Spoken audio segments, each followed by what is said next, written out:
So today we're going to be taking a look at a scenario where Asia becomes one entire country. Now previously I have done Europe as an entire country and that video did well, and you guys said you would like to see the other continents, so here we are doing Asia, the next most logical choice. Now Asia is a huge continent, obviously, because it's the biggest. It's a very diverse continent with a lot of different people, lots of cultures, lots of religions, and it's just a lot. So if you guys do want to see the continuation of the series and see the other continents, make sure to leave a like on this video and subscribe to the channel if you're new. And yeah, let's go ahead and get started. So as I stated, Asia is a very diverse continent, and this country as a whole probably wouldn't last more than a day. I mean, just taking a look internally, the entire Middle East united under one is a horrible idea. Then there's the whole Central Asia thing. There's China with all of Southeast Asia, and then Korea. India and Pakistan are together now, so yeah, everyone hates each other. But for the simple sake of this video, we're going to be throwing that out the window, and we're going to pretend that everyone is unified under one whole country. Population, we have about 3.4 billion people, maybe. I don't know, I just made that number up. Religion-wise, probably Islam. Language-wise, Arabic, and then Chinese Mandarin would be up there at the top. And then the leader of this ginormous country is probably a dictator. And the reason I say that is because of Russia and China. Both of those countries have dictators, and they are in this, I guess, union. And then there's the whole Middle East thing with Iran, and then the monarchs in the Arabian Peninsula. So it's safe to say that democracy wouldn't be that prevalent in this country. But that has nothing to do with it, because now they're going to be using their military. If you haven't noticed already, Eastern Europe is looking very, very weak, as Russia has lost a majority of their land. This is the more economically better part, and a lot of Russia's military infrastructure is based in this region.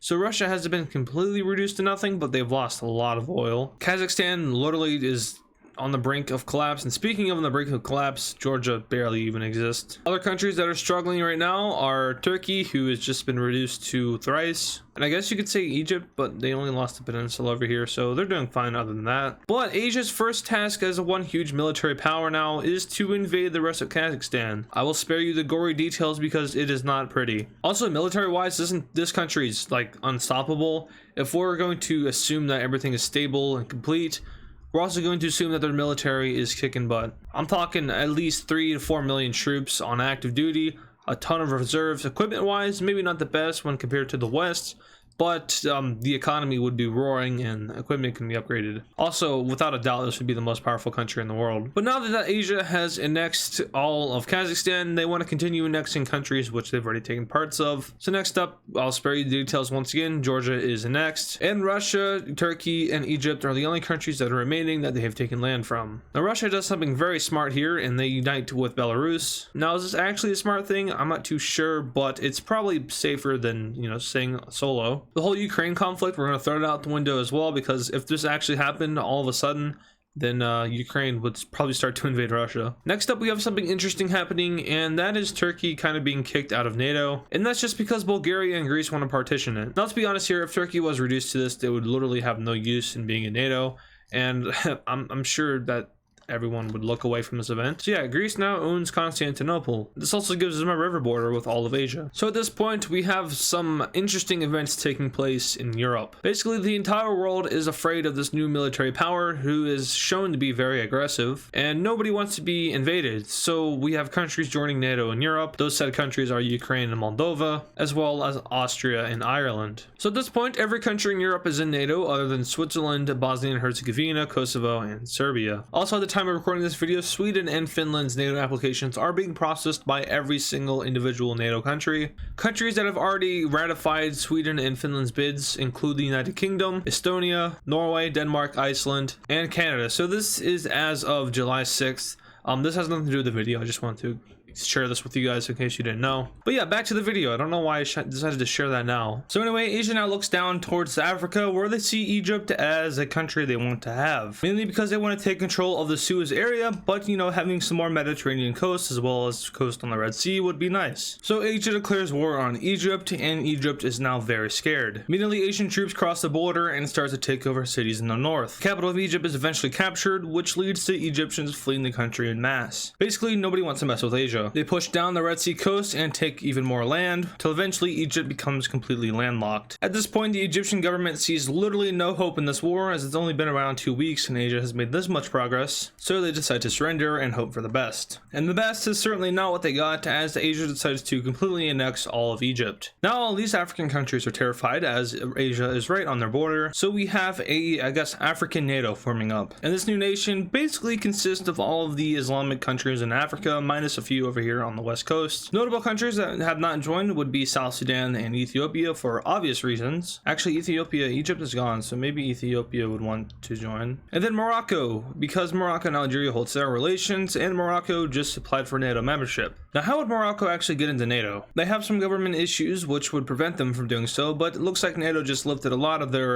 requirements. So Morocco is allowed into the alliance, despite Spain saying that that's probably a no. So NATO is now transforming into an alliance where you join it if you feel like you're going to die. That's why Cyprus joins. Since, you know, Turkey doesn't exist anymore, there's no longer a problem with Cyprus. We also have Bosnia and Herzegovina being allowed in, as well as Kosovo and Serbia, because Serbia realizes that Russia will probably just serve as a buffer state from now on, and they probably have more luck with the West. All of Europe is now in NATO, except for Russia, of course, and yeah, it's because everyone's scared. But now we have Asia doing a funny. They decide that it's in their best interest to declare in Libya, and well, this kind of activates African NATO. And yes, I'm gonna call it that. So yeah, Asia at war with all of Northern Africa. They probably have nothing to really worry about here. Also, if you see parts of Asia that aren't colored in, like pretty much all of the islands, just, you know, it takes a lot of time they're coloring things. I bet you like maybe a fifth of every recording I do is just me coloring or drawing borders, so I'm trying to save time here. Most of you guys probably understand that. But yeah, African NATO is probably praying right now because Asia is going in full force. They immediately push down into Sudan and start taking over the Red Sea area. Somalia is eventually isolated, which leads to Somaliland rebelling for like the 100th time in my most recent videos. And this just causes Somalia to collapse. Asia pushes down the Nile River into Sudan, which eventually just starts to kind of surrender. And from here, Asia enters over into northern Libya. So now I'm actually going to break down what Asia has going for it military-wise. Obviously, in the army, they're like cracked. But when it comes to the navy, they probably honestly don't have the biggest naval force in the world compared to like NATO. Mostly because a lot of Asian countries don't have the best of navies, or even maybe a navy for that matter. China has a lot of ships, but they aren't really good. Air Force wise, they have a lot of old jets, probably not 5th generation jets like NATO would have. Now, I'm not saying this is gonna win them. I'm not saying they're gonna lose a war with NATO. I'm pretty sure NATO will get slapped, and we'll probably see that here in a second. But yeah, Asia is just mainly focusing on throwing as many things at the front lines as they can. That includes people, as per seen in the invasion of northern Africa. These guys are actually pushing through the Sahara Desert because they do not care. But of course, the actual campaign up north is going slower because these are the more populated areas. Libya is eventually lost of all of their coast, which leads them to surrender. Chad continues to be a Chad and holds out, while Asian forces now push down and over into Niger. Tunisia dies, and Algeria is close to follow, which leads to the, I guess the strongest country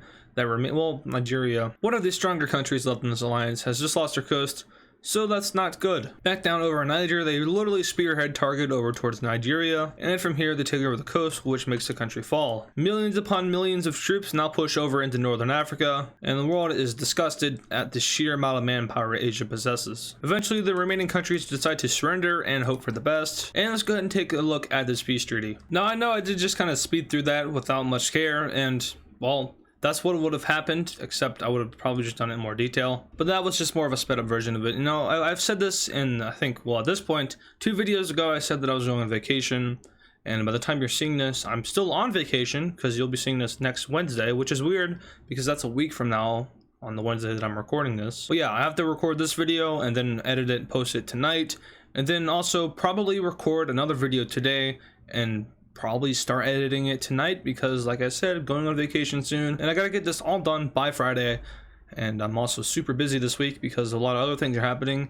So yeah, schedule, this is great. But I really shouldn't probably use that as an excuse to make my videos less quality.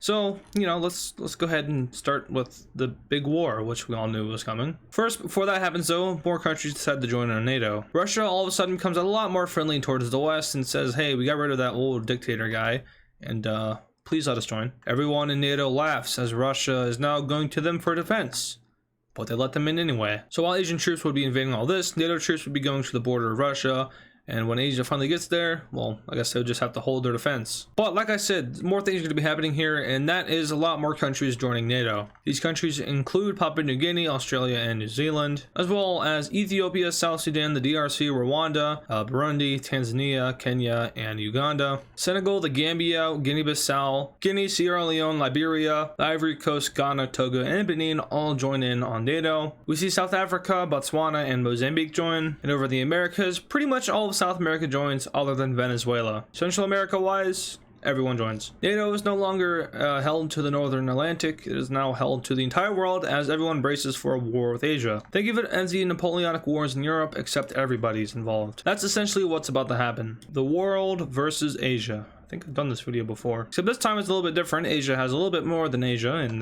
well, that was a weird sentence. They have land in Africa. Also, I'm just not realizing that my voice isn't lining up with the camera. That's been happening for about a video now, apparently. So my previous video, which you saw last Saturday, that was really bad. I apologize for that. I didn't realize that was happening. I don't know why OBS is doing that, because I record my camera on OBS, so it's all integrated together. I'm not sure why that's happening. I might have to update it probably. But yeah, if you ever look at my face, I don't know why. I'm honestly, to be honest with you guys, I don't know why I have a face cam on my videos. Personally, this just doesn't feel right. There's something weird about this. So here we have Asia pushing into Cyprus, as well as taking over some of these Greek islands. Russia is now getting slammed from the Caucasus and Kazakhstan, while Ethiopia is invaded from Somalia as well as Eritrea. I don't know, something about that just doesn't feel right to me. And to be honest, I have been thinking about doing a video without a face cam just to see what everyone's reaction was.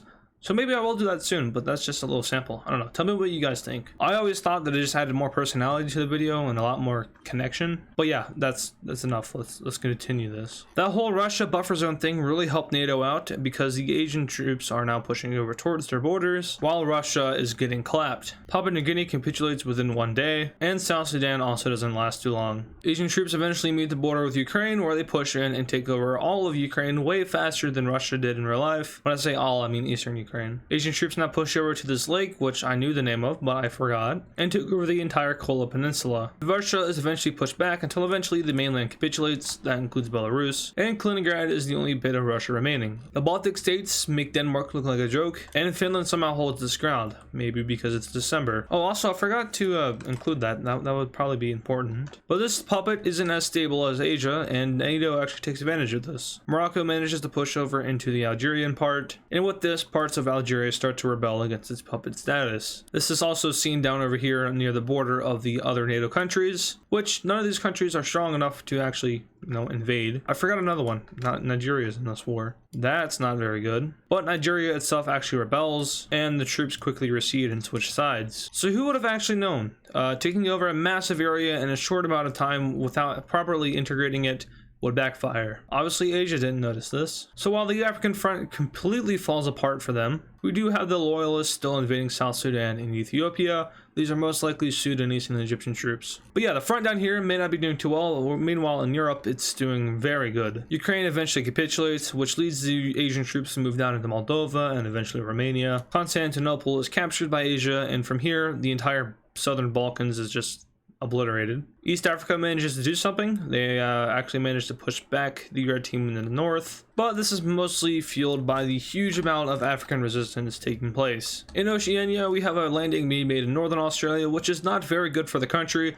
However, who in their right mind would try to invade Australia? That's a horrible idea. Koala bears with machine guns and Australians riding on kangaroos is apparently too much for Asia, as they are kicked out of Australia. Back over in Europe, NATO continues to die. Now Asian troops make a split down towards Croatia and Bosnia, which cuts off the rest of the Balkans. This event essentially sinks all of southern Europe, while Asia continues its killing spree up into central Europe. The Alps are for losers, says Asia, as they go over the top of the mountains. Oh, and also Finland's still holding out. Germany decides that it is no longer time to play around and establishes the Fourth Reich. From here, Germany starts Operation Barbarossa #2, which goes fairly well as they push over and up into the Baltics. They now push over into Ukraine and liberate all of Central Europe. They push down and over towards Stalingrad. Leningrad is captured, but they forgot something. See, Germany never learned their lesson from the Second World War, and they ran out of everything. Like, no resources, no manpower. So, yeah. Asia makes the Treaty of Versailles look easy on Germany, while Switzerland blows up all of its bridges. Italy switches sides, and Denmark falls in 1 minute. From here, Norway is torn apart by Asia, despite having mountains, and Sweden says neutrality was cool and all, but we failed. At this point, Finland is the only Nordic country remaining,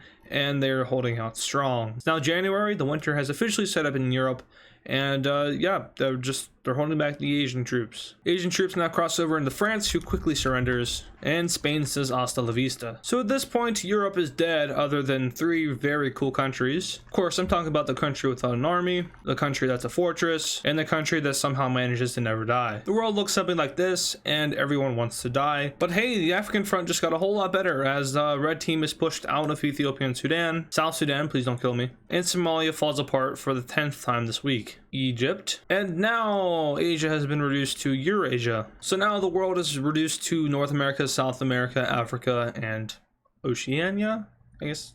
Maybe just Australia. I mean, we all know New Zealand doesn't really even exist. So who does what and what does who? Nuclear bombs are pretty cool, but that would end the world a lot quicker. So peace treaty, except everyone is very skeptical of the peace treaty. All right, peace treaty. Asia has taken over all of Eastern Europe, but they did lose all of Northern Africa except for Egypt, who has been weirdly redrawn. And Northern Africa has been combined into one large union. Asia also manages to get Papua New Guinea. The Balkans are unsync, only to be smushed together into one pile of hatred known as Yugoslavia. They never got Albania, and Germany is getting some Soviet era vibes. Speaking of that, Asia decides that it's time to reveal its true identity. That's right. They're back. Asia said that the world is ours, and they meant it. Now Germany is very, very scared. A country that isn't scared though is Finland, who is ready to throw hands. However, that is going to do it for today's video, so I really hope you guys did enjoy it. I had a lot of fun making this one because it's mostly just satirical. But yeah, if you guys enjoyed it, make sure to leave a like on it and subscribe to the channel if you're new.